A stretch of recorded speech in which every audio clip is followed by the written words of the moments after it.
So hey guys, আমি এইমাত্র ডান্সের রিহার্সাল থেকে আসলাম আর আমি সত্যি খুবই টায়ার্ড। মানে আমার ভয়েস শুনে তো বোঝা যাবে না, মনে হবে যে পুরো বুস্ট আছি, বাট না, I am really so tired. আর আজকে 28 ফেব্রুয়ারি, মানে মান্থ শেষ।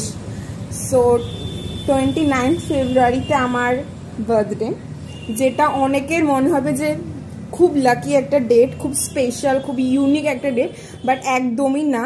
আমি মানে প্রে করবো যে এরকম ডেট কারোর, মানে কেউ যাতে এরকম ডেটে না জন্মায়, প্লিজ যাতে আগে পরে জন্মায়। বিকজ এরকম ডেটে মানে মানে হ্যাঁ, মানে 4 ইয়ার লেটার যদি, মানে 4 বছর অন্তর অন্তর যদি পড়ে, তাহলে ইটস ফাইন। ইটস মানে তখন তোমাকে নিজেকে খুব স্পেশাল মনে হবে যে yes, I have the date. So এরকম স্পেশাল মনে হবে। বাট যদি মানে 4 বছর ছাড়া যেই বছরগুলোতে ডেট পড়বে না, যেমন এই বছরে ডেট পড়েনি, 2025-এ মান্থ এন্ড হয়ে গেছে 28-তে, সো 29 যেহেতু পড়েনি, তো আমি মানে আমার খুব মানে নিজেকে স্যাড লাগছে, সেটা আমি বলে বোঝাতে পারবো না। কেউ মানে উইশ তো মানে করতে পারছে না, কেউ বুঝতে পারছে না কবে উইশ করবে। আর আগে করলে অন্যের বার্থডে ডেটে আমাকে উইশ করা হবে, পরে করলেও অন্যের বার্থডে ডেটে উইশ করা হবে।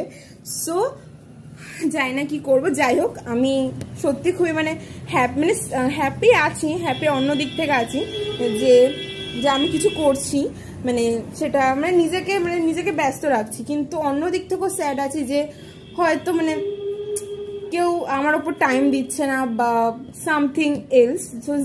So what ever. সো আমি আজকে নিজেকে হ্যাপি করানোর জন্য এটা স্পেশাল মানে গ্রুম করব নিজে।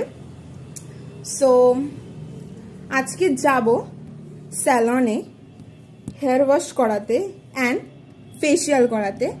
সো অ্যাটলিস্ট নিজেকে স্যাটিসফাই করার জন্য। আর আমি সত্যি খুব টায়ার্ড, তো আমার ফেসিয়াল, হেয়ার স্পা খুব দরকার আর কি করা।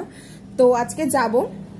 সো তোমাদেরকে দেখাবো মানে আমি কি করে গ্রুম হলাম, আর গ্রুম হয়ে আমার ভেতরের ফিলটা কীরকম।